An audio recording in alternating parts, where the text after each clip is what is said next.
If we're one to one, if that's our dominant instinct, we're going to walk into that room and we're going to be concerned in this situation with kind of two things. One, I'm either going to want to look for my one best friend, my one best work friend, the person that I feel the most intimate with. I'm going to want to sit next to them. Or I'm actually also going to be preoccupied with the teacher or the trainer.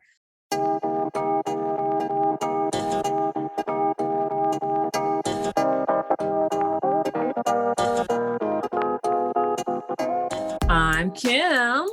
And I'm Camille, and this is Enneagram for the Culture, where two dope Black therapists discuss how therapy, Blackness, and the Enneagram come together.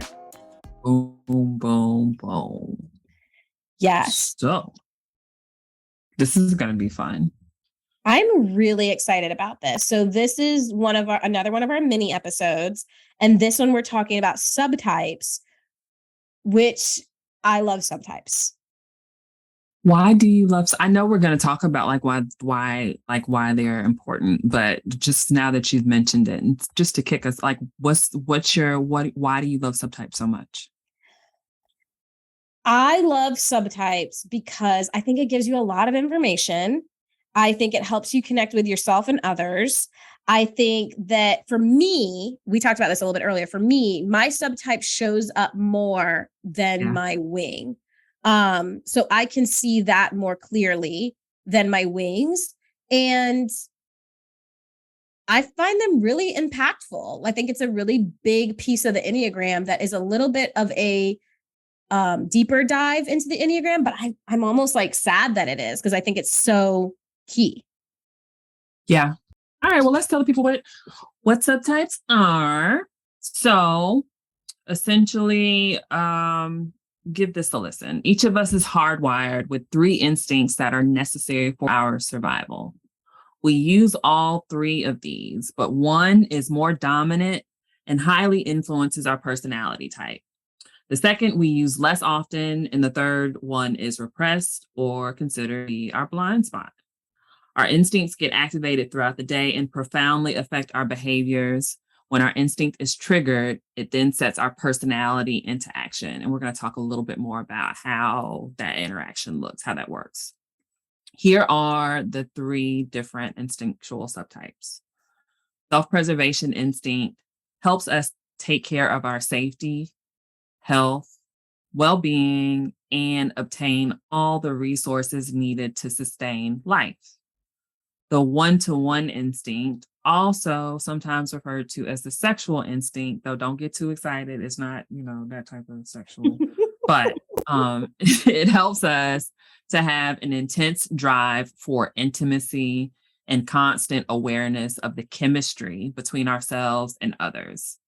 And then there's the social instinct, and this helps us to be aware of other people, both in intimate situations and in a group, and how our actions and attitudes affect those around us. Yes.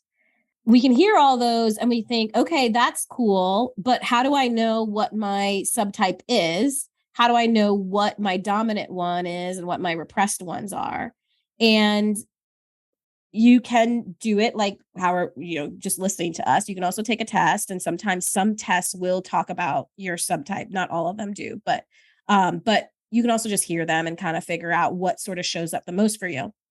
So the example that I like to think about is if you were to walk into a training room or like a classroom or a place that you're going to be sitting for a long amount of time to learn, what sort of shows up for you first? Or loudest. So if we're self-preservation type, what you're really going to pay attention when you walk into that room is the comfort of the seats, the temperature in the room, your proximity to the bathroom or to the exit. You're going to think about the snacks that you brought in your bag. You're going to think about what is going to make my environment and my safety and well-being. How can I take care of that the most in this setting? That's our self-preservation type. We're going to think about what time is lunch. Am I comfortable? Am I cold? All that stuff.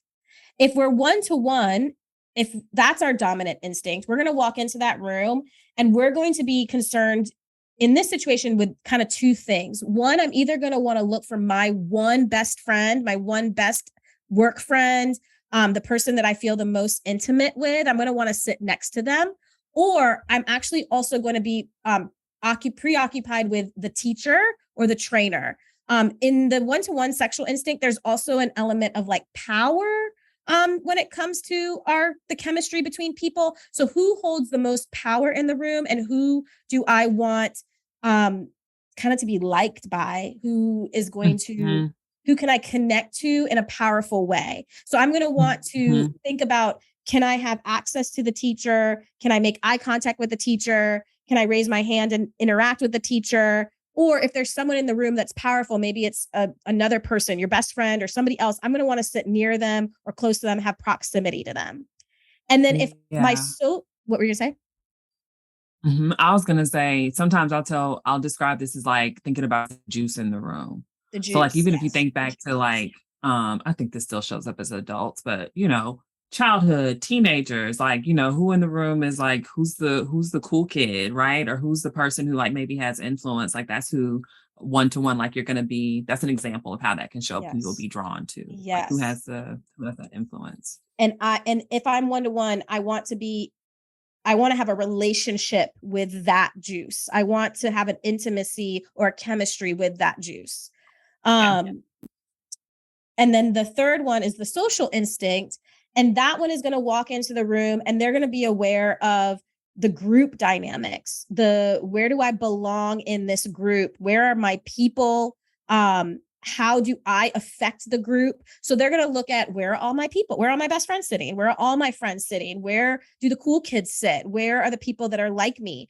How can I not feel left out in this situation? Because belonging is really important for the social instinct. So I want to be in the mix. I don't want to be on the outsides. So listening to that example, you can kind of maybe hear, like, what is my first one that I think about? Then we're going to have, like she said, there's going to be a second one. And then there's going to be a repressed one, which is the one that, like, sure, I guess it's important, but that's really not what I'm going to think about. It's not the one that's really going to drive my behavior or my personality. Hey, so a part of our hope is to really connect with you guys. So we want to know what you're getting from this and what you want to learn more about on this podcast. You can connect with Camille on Instagram at camille.logan.lcmhc. And you can find Kim on Instagram at KReeseLCSW. And you can follow us both on Instagram at Enneagram for the Culture. We've dropped the links in the show notes, so check those out too. And while you're there, go ahead and bless us with a rating and a review. Subscribe so you can be notified when our new episodes drop weekly, and share this with someone you know. We'll see you around. And so shifting, Camille, y'all know Camille the 7. Camille is a planner. I like to plan. And so we always have a plan coming into recording, and I just changed the plan. Okay. So can you maybe talk a little bit more about the dominant and repressed? And we can talk about why that's important in terms of like why we need to incorporate subtypes into the conversation or our education about our type. Yeah. I also want to back up too. There was something that we didn't talk about in plan is that, so for me as a 7 who wants to not be deprived and not to be stuck or to be without, the way that shows up the most for me is in my self-preservation. So I'm going to really make sure that my spaces are good to go, that I have food in my pantry, that my temperature is good, that my safety and well-being stuff is taken care of, because I cannot be without those things. So again, the motivation of your number plus the subtype is really what's going to show up the most for you. And then the dominant and repressed thing is just talking about that your number 1 is your dominant. That's what's going to shine or show up the most. It's the thing that, again, like you're kind of always have your eyes on a little bit. You're kind of conditioned to sort of always think about that in a lot of your situations. And the repressed one is, again, the one that you don't feel like you need the most. Oh, the dominant one, you can never have enough of. The dominant one is that I can never have enough comfort, honestly. Like I can never have enough of that. I'm never feeling like that is super satisfied. The repressed one is the one that I feel like I don't really need as much. I don't really need it as much. And then the middle one is just, again, another one that is, the middle one is also one that I am focused on. It's not repressed, but it's not as strong as my dominant. Yeah. And so so now we're getting into like why it's important for us to talk about subtypes. So here with this awareness of stacking as we call it, your dominant and then your second and then the repressed. The Blue Book talks about it in terms of like a layered cake. So if that imagery helps at all, it's important to realize like all of us have all three layers, right? So because these three instincts, they're part of our human nature. We need them in order to survive. So we all have all three. It's just helpful to know which one, again, is dominant, which one is second. And then that repressed one is especially helpful, like we said, because it's that can be a blind spot. And it can be really critical to like, your growth and evolution to be able to realize how that can show up. Do you want to give an example? Or no, not yet. No. Talks about how it can almost like when it's repressed, it can almost like for you, it can feel like an annoyance. Yes, an annoyance. So for me, my repressed one is social. And again, it's important what she just said, that we all have all three. I remember when I kind of looked at this and I saw that my social one was at the bottom. I was like, what? I'm a really social person. Like belonging is really important to me. Like my friends are really important to me. Groups are really important to me, but it is the one that I don't necessarily need the most of. I don't really, I can kind of sometimes do a little bit without it.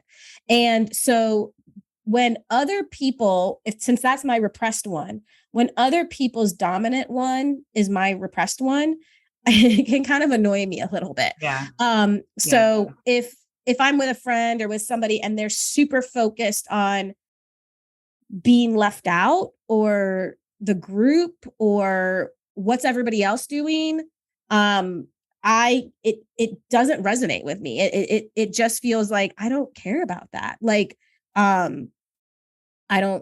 nobody's left out. Like, it's not a thing. Just like I'm self-preservation. And so for somebody else, they might be like, what do you mean you care about when lunch is? Like, of course we're going to eat lunch. Like, we're going to be okay. Like, why is she so focused on like, if the room is cold or not? Like, so it almost can annoy somebody else that I'm self-pres of like, we need to figure out what time lunch is and what the temperature of the room is. And if the music is too loud or too, I always notice whenever I walk into a room, if there's music or not. And I'll always be like, there needs to be music in here.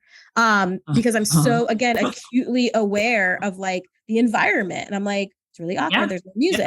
Yeah. And other people can be in a room for hours and realize, I didn't even realize there was no music. And I'm like, it needs little background music. So then they might be like, why does she care so much about that? So again, the repressed thing can be almost like a blind spot or something that it kind of annoys you when other people focus on it. Yeah. So you can hear the importance, right? Like relationally, right? So we're both self-pres. And so when it comes to planning certain things, when we planned our trip to DC, like the stuff that was important for you to plan, like it kind of worked out because it's also important to me. But when that's hotel, not the case. The hotel, that the hotel was comfortable, that we had restaurants on deck, that we had reservations if we needed them, that we were comfortable. Yep. Hey y'all, it's Kim. First, I just want to say hey, and thank you again for rocking with Camille and I. Second, I want to say thank you very warmly to those of you who've expressed love to me since the start of season 2 It really means a lot to me. So recently, I heard someone say, your greatest ministry will come out of your greatest misery. And I felt that. I still really feel that statement. I've been pouring my heart into my work during the season of my life. Go figure, right? As you've heard me say a few times, I'm really excited about what I've been working on with my coaching brand called the Melanated Enneagram. At ME Coaching, I teach high-achieving Black women how to navigate their Blackness and their purpose with confidence in white spaces. We're going to talk about the Enneagram for sure, but that's not all. We're also going to talk about the Black experience, especially as Black women, and agency, specifically Black agency, and how we as Black women can harness this knowledge and this information and use it to change the game for ourselves and our community. So if you haven't, check us out on social media. But what I'm really asking you to do, y'all, is if you're a Black woman with a purpose, or if you know a Black woman with a purpose, and the idea of a space to connect with other purposeful Black women is giving you the warm and fuzzies right now, I'm asking you to subscribe to our listserv so that we can be connected. I want you to be in the loop. I want you to be the first to know when these courses drop so that we can link up and make some stuff shake together. I'll make sure those links are in the show notes so you know where to find us and where to subscribe. And that's it. I look forward to seeing you there. Thank you so much, always.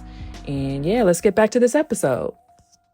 And so also when you're in a relationship with someone, like you said, who's their dominant instinct may be different from yours, just it can help so much relationally, right? So even if I don't know your type, if I can have a good understanding of the subtypes and how they show up, I may not know what your dominant type is, but I can get a sense of what your instinct is. And that can help me to understand why it is important for you to know when lunch is versus, maybe being frustrated or critical or judgmental about it being important.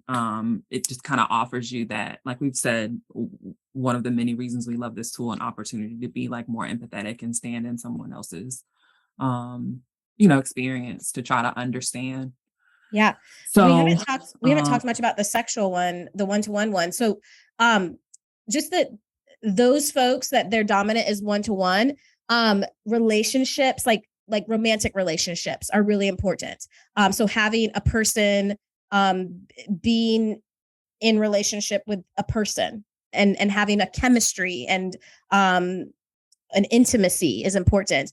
Or again, what Kim said, the juice, or like kind of the power, like who am I aligned with? Who, that sort of a feel, is important to sexual one-to-one types. Yeah. Mm-hmm. What else is this important? It's important when it comes to trying to figure out your type, Mm-hmm. right? So without this awareness of subtypes and how that shows up, how that plays a role, you have so many people who mistype, yeah, or don't identify with some of the descriptors or the motivators for the types because they're not taking into account subtypes and how that plays a role. And with subtypes, they're countertypes. And so, for each type, there is a type of the three subtypes that's counter, it looks opposite almost in ways, very different from the dominant type. And so as an example of self-preservation 3, you guys have heard me talk about me landing on my type. It was hard for me. A lot of what I was reading about 3s really did not resonate with me because the self-preservation 3 is the counter type for 3s. And so that means another reason it's important. Sorry, I cut you off. So okay. What that means for Kim is that like the instinct, her self-preservation instinct goes against the passion, which for a 3, a passion is vanity. And so for a counter type 3, that vanity piece is not going to show up as strongly as a social 3 or a one-to-one 3. it's going to go against the vanity. And you've even heard Kim say that word didn't always resonate right away with her. When she heard that, she was like, oh God, no. And that's a perfect example of the repression of like, no, that's not me. And the counter type, again, goes against it. So that's really important to know as well, because sometimes, you hear about the Enneagram, you hear about 9 types, but the subtypes actually opens you up to 27 types because it's 9 times 3. So if you're only hearing 9 types, you might miss that the counter type 3 looks different than this other kind of 3 or this other kind of 3. And again, each type has a counter type. Yes. So, so incredibly important when it comes to trying to figure out what your type is. Yes. The second that somebody is really stumped on their Enneagram and they cannot figure out their number, the first thing I look at is the counter types. And I really try it because that usually is the answer. Because when I think about even for 5s, the way that 5s are described traditionally is that they're really introverted. They're really to themselves, but there's a type of the 5s, the social type, that's actually really extroverted, and that relationships are really important. And the sexual 1-to-1 type for a 5 is so focused on having one person and having a deep committed relationship with somebody. And so again, if I just hear that 5s like to be by themselves reading books, and I'm a social 5, that doesn't resonate with me because my group is really important. Or if I'm a 1-to-1 5, my partner is really important. So it's really, really big to do that, to look at the different types. Some key parts about subtypes, like the things that you'll hear about when you hear about subtypes, is 6. Whenever you talk about 6s, you always hear that 6s have, that there's kind of like 2 main kinds of 6s. What they're actually referring to is that the sexual subtype for a 6 is the counter type, which looks so much like an 8. And again, to break that instinct and passion down, the passion for a 6 is fear. And so the counter type of that is they work against fear. They are going to act not afraid. And so a 6 who's a counter type acts unafraid. And that's going to, again, you could think that they're an 8, but it's really that they're a counter type 6. Yep. So important. So important to know or to take into account when you're really when you're learning about the Enneagram, but especially when it comes to typing. Yes. And then when you're interacting with people, to know like where's there sometimes a rub, or why am I driven to this sort of thing? Yeah. I have a friend who's a 1-to-1 2. And 2s are our relationships and helping and all of that kind of stuff. And so relationships are really important to her.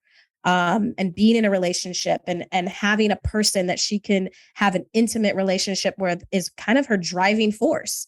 And again, because she knows her subtype, she's able to really be able to name that. So cool. Yeah. Really cool. So those are subtypes. Yeah. That's that. We hope you love subtypes as much as we do. And even if you don't, it doesn't change that they're really, really cool and important. So thanks for listening. Thanks for listening. I guess it's probably important to say that your subtypes don't change. So it's not like they move around in the cake layers. Right. It is what it is. All right, cool. Well, we hope you guys are getting stuff out of these mini episodes. We're definitely enjoying doing them.